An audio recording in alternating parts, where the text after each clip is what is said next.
What a great show. I love this show. I have my good friend Lara Logan, and then followed up with another one of my very, very good friends. My next guest was appointed by President Trump as a senior advisor to the U.S. Agency for Global Media. Always happy to bring back Kari Lake. We love our Kari Lake. Kari, really good to have you.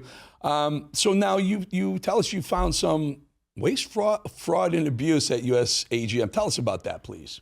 Well, you don't have to walk far in Washington, D.C. I mean, you can close your eyes and bump into waste, fraud, and abuse. It's around every corner, in every building, in every agency. I happen to be overseeing one of the most corrupt agencies. It's a small agency that many people have never heard of, U.S. Agency for Global Media. They have maybe heard of some of its outlets, Office of Cuban Broadcasting, Voice of America, and they've got grantees, Radio Free Europe, Radio Free Asia, Middle East Broadcasting Network, OTF. Lots of different areas where American taxpayer dollars are flowing in and we're not getting something worthwhile out, or it's flowing into the pockets of people who shouldn't be taking that money. And so we've been uncovering a lot of waste, fraud, and abuse, but more importantly, we've been here effectuating President Trump's March 14th executive order to shrink down the bureaucracy of the federal government. And one of the agencies, the U.S. Agency for Global Media, the one that I oversee, he asked in that executive order for us to shrink it down to its minimum size allowable by law. It's called the statutory minimum. And I have been working diligently to make that happen since March 14, even though we've had numerous lawsuits lodged against us. We're still working hard. And today we announced massive terminations of the workforce. I am happy to report that we have successfully cut the workforce by 85% in this agency today, issuing RIF notices, as they're called, reduction in force notices, to roughly about 640 folks. And earlier we had announced, terminations of many other folks who work at this agency. And I'll be honest, there's some really good people who work at this agency. Unfortunately, the agency's been run in such a corrupt manner that it's made it impossible to salvage the agency. And that's why President Trump wants this agency to be deleted. I think there's a way to take some of the assets that are strong and good and find a new home for them. But as it is right now, this is rotten to the core, and it cannot be salvaged in its current form. You know, it's fascinating, and I'm not sure everyone really understands the role of the whole the umbrella company, but also the group or the Voice of America. Like it's really intended to promote capitalism and democracy around the world. I would almost call it quasi-propaganda, but so what? There's so much negative propaganda coming up to us. And the point I'm trying to make is you walked in there and there was massively staffed with liberals where their voice was representing America from a very, very liberal perspective, right? Well, I'm glad you mentioned what the focus of this agency is. It is to tell America's story abroad to the world. And as I said, the American taxpayers pay for this. And so the product that should be going out to the world should be talking about the amazing, amazing country that we live in.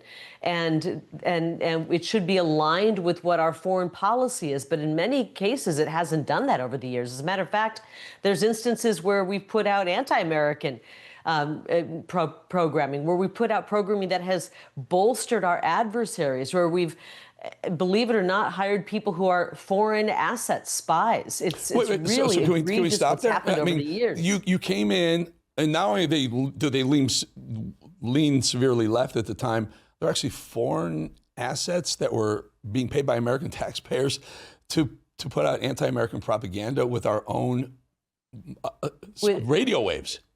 Yeah, very, very shoddy history of doing background checks on the people that have been hired. And in many cases, they have created a national security risk for our entire country. I plan to go into great detail about this on Wednesday when I appear before the House Foreign Affairs Committee to talk about the spies, the lies, the mismanagement of this agency. It's shocking the risk they have put our country in by their background checks that, even though they were warned warned. They weren't doing them properly. They weren't vetting people properly. Now, this agency hires an exorbitant number of foreign nationals from countries that are hostile toward America. So it's really imperative that background checks are done in accordance with the law and in accordance with what law enforcement and intelligence says we need to do. And that wasn't done for a decade or more at this agency, opening us up to potentially hundreds or more spies coming into our country. And I'm going to go into that on Wednesday morning when I appear before the House Foreign Affairs Committee. This agency is rotten. It's a tangled mess. And to be honest, there's no way to salvage it in its current form. And I think that's why President Trump understood that and asked for us to bring it down to its statutory minimum. Whatever the applicable law requires, we boil it down to that. And then let's work to find if there is something salvageable, find a home for that. Restaff this thing, Kari. I mean, it's so important to get the right tone, the right voice on the Voice of America and the various other entities, the way you push out the American dream and ideals to the rest of the world, make democracy, front and center on all of it. Yeah, we need that. But that voice is very, very powerful.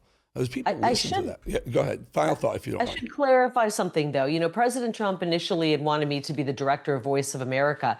And we learned that this agency had been Trump-proofed. I mean, they made it impossible for me to get into that position where I could go in and try to turn Voice of America around. That's a job that you do have control editorially over what's being put out. Unfortunately, it would take 7 people being confirmed by the Senate for me to get into that role. And so the administration instead made me the senior advisor. So in my role as senior advisor, I don't have a say over what they put out editorially. But here's something really sad. Very few people do. This is an agency that thinks they're independent, that thinks they can run on their programming anything they want. So if they put something out that's anti-American, if they put something out that supports a dangerous regime, there's nothing that I can do. I can't pick up the phone and tell them don't do that, or they can sue me for firewall infringement. This is how backwards the agency is. Even if they put something out that was damaging to our foreign policy, Secretary Rubio couldn't pick up the phone and call Voice of America and say, please knock it off, you're hurting us. That's crazy. That's how backwards this agency is. Imagine, I mean, that's you why literally it's rotten, and that's why it needs to be reworked. On broadcast media, and cable, not necessarily digital, but on cable, you literally have to be careful of every word that comes out of your mouth, because the various bodies that listen to everything that's being said on our airways may come down and fine you or bounce you off TV. But we could actually have a liberal propagandist putting out negative stuff about America, and there's nothing that the Secretary of State could do about it. This is crazy. Yeah, and they have a firewall protection where they could sue anybody who tries to say, hey, don't do that.